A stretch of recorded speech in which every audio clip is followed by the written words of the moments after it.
Hari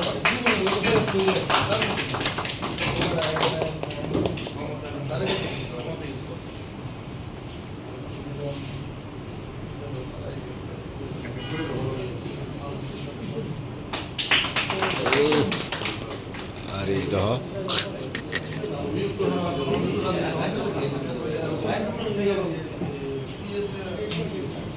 Atka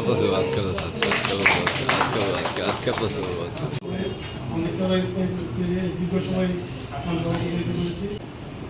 Brahmanbaria সরকারি পদক্ষ মোসাদা সহ অতিথিগণ অত্যন্ত সমৃদ্ধি কামনা করছি যে আগামীতে যাতে ভালো সংবাদ নিউজ করতে পারে এবং এই ব্যাপারে যে সরকারের যে সুনির্দিষ্ট টেলিভিশনের যিনি প্রতিনিধি আমাদের জালালউদ্দিন রুমি তার যে পরিশ্রম অক্লান্ত পরিশ্রম এবং আমি বলবো যে একজন নির্ভীক সাংবাদিক সে কিন্তু সারাদিন এই সাংবাদিকতার পেছনেই তার ছোটাছুটি আমি সেই জন্য তার এই বয়সে তার যে পারফরমেন্স তার ধন্যবাদ জানাই এবং আগামী দিনে এই ৭১ টেলিভিশনকে ব্রাহ্মণবাড়িয়ার জনমানুষের কাছে তুলে ধরার ক্ষেত্রে সে আরো বলিষ্ঠ ভূমিকা রাখবে সেই আশাবাদ ব্যক্ত করছি। এবং আসলে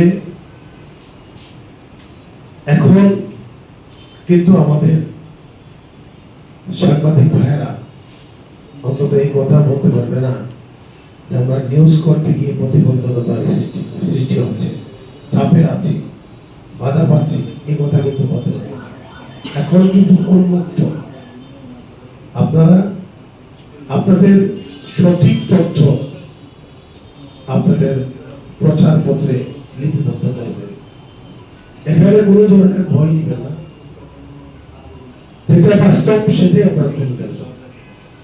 আমরা চাই ৭১ টিভি এই বর্তমান সরকারের ভুল ত্রুটিও তুলে ধরবে, সফলতা তুলে ধরবে, দুটো একযুগে এরা কাজ করবে।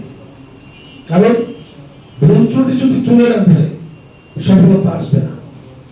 আমার ভুলটা কোথায় হচ্ছে আমি কিন্তু বুঝতে পারছি না। আমার ভুলটা যখন আপনি তুলে ধরবেন, আমি ভুল থেকে আমি শিক্ষা নিতে পারবো, আমি সতর্ক হতে পারবো। তাই আমি আপনাদেরকে অনুরোধ করবো যে আপনারা আমাদের ভুলটা ধরবেন এবং সফলতাটাও তুলে ধরবেন। আল্লাহ আজকের এই অনুষ্ঠানকে আপনি কবুল আর মঞ্জুর করে নেন। আয় আল্লাহ ৭১ টিভি যেন আল্লাহর সামনে তৌফিক দান করেন। আয় আল্লাহ আমাদের এলাকার এই সুসন্তান দুনিয়া